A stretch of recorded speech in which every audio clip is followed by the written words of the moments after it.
Olá pessoal, eu sou o Flávio de Camargo, gerente de produtos da MC Bauchimi, e no MC Explica de hoje nós vamos falar como testar a impermeabilização de forma eficiente e simples, evitando infiltrações e vazamentos.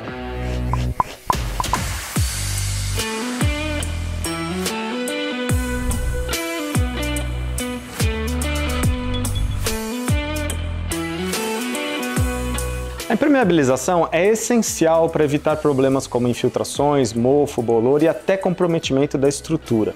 Por isso, ela é uma etapa que deve ser feita com muito cuidado e os testes são fundamentais para verificar se ela está funcionando.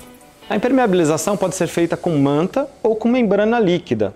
Para cada tipo de impermeabilização, a gente vai ter testes diferentes. Uma coisa importante é que o teste não começa depois da impermeabilização executada, ele começa antes. A gente precisa primeiro testar o substrato onde ela vai ser aderida. Vamos falar um pouquinho desses testes agora. A impermeabilização aderida ela vai sempre ser aplicada sobre uma argamassa de regularização. Sempre ou quase sempre, dependendo da situação. Essa argamassa de regularização, a gente tem que verificar primeiro se ela foi feita corretamente. O primeiro teste importante é verificar se ela tem a declividade correta. A norma BNT NBR 9575, ela indica que você deve ter pelo menos 1% de caimento em direção aos ralos. É importante testar isso. A gente pode fazer isso com nível, ou você pode fazer isso como em algumas obras o pessoal faz com bolinhas de gude ou bolinhas de esfera de vidro, para verificar se eles estão caindo para o local certo. Outro teste importante, pessoal, é conferir a condição de umidade do substrato. Para alguns tipos de impermeabilizantes, aqueles base-água, cimentícios, até mesmo mantas asfálticas, é importante você verificar se tem ou não tem umidade. A STM tem um teste simples que você pode fazer, que consiste em a gente aplicar um plástico, um filme de polietileno, colar ele com fita, deixar ele por 24 horas e no dia seguinte verificar se ele está suando por baixo. Se ele tiver umidade, como por exemplo nesse caso, não aplique a impermeabilização, espere secar. O segundo teste, pessoal, é indicado para sistemas mais sensíveis à umidade, como por exemplo as membranas de poliuretano, os epóxis, entre outros. Nesse caso a gente precisa de um equipamento, a gente chama de umidímetro. A gente precisa medir o teor de umidade do substrato. Alguns materiais exigem 4%, 6%, 8%. Verifique a ficha técnica do produto que você vai utilizar, faça o teste em vários pontos e verifique se há condições de aplicação. Caso não esteja no ponto, espere secar. O terceiro teste, muitos consideram mais importante, é o teste de resistência. Além de testar em laboratório, que aí é um teste mais complicado, em obra dá para a gente fazer algumas coisas. Um teste que é muito bacana, eu gosto bastante, é fazer o teste de riscamento. Você pega uma ferramenta pontiaguda de metal, risca a argamassa, verifica se ela está desintegrando, esfarelando. Se ela estiver muito fraca, formando pó, significa que ela não está em boas condições. O ideal é refazer essa argamassa. Se a argamassa estiver ainda formando um pouco de pó, mas estiver razoável, tem alguns primers que você consegue recuperar essa argamassa. De qualquer forma, é um teste fundamental para se fazer. Por último, pessoal, e não menos importante, a gente tem que avaliar a condição de rugosidade do substrato. E esse teste é um pouco subjetivo, então nesse caso a gente utiliza um padrão. Existe um padrão americano do ICRI, Instituto de Concreto, para Reparação de Concreto, né?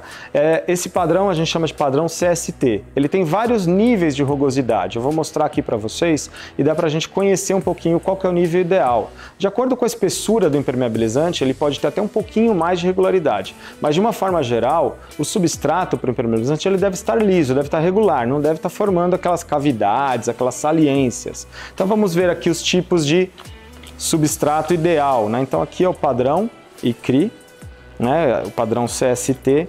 Então esse daqui, por exemplo, é o CSP 10. Ele é muito irregular para impermeabilizante. O ideal é a gente trabalhar aqui nas condições mais lisas, né? CSP 1, 2, 3, até o 4 dá para ir bem. Já no 5, pessoal, a gente já precisaria ter um certo nivelamento da base para conseguir obter um bom desempenho do impermeabilizante. Agora nós vamos falar um pouquinho dos testes depois da aplicação. O principal teste, quando a gente fala de mantas, é avaliar a emenda da impermeabilização, aquela sobreposição entre camadas. Essa sobreposição precisa estar perfeita. Primeiro que você tem que sobrepor as duas camadas pelo menos 10 centímetros. E ela não pode ter nenhuma ruga, nenhuma falha, nenhuma possibilidade de passar a água. Um teste fácil é colocar uma ferramenta e verificar se há algum ponto de possibilidade de passagem de água, como a gente vai mostrar aqui. Para finalizar, é o teste que todo mundo conhece, todo mundo sabe, que é o teste de estanqueidade com água. A gente faz esse teste, ele é obrigatório em todas as obras. Ele consiste em você fazer uma lâmina de água de 10 centímetros, manter por 72 horas. Tem alguns cuidados importantes aí nesse teste. Primeiro que a gente tem que deixar essa água nivelada, né? Com a evaporação ela vai perdendo nível e você às vezes acha que está tendo uma infiltração e não é o caso.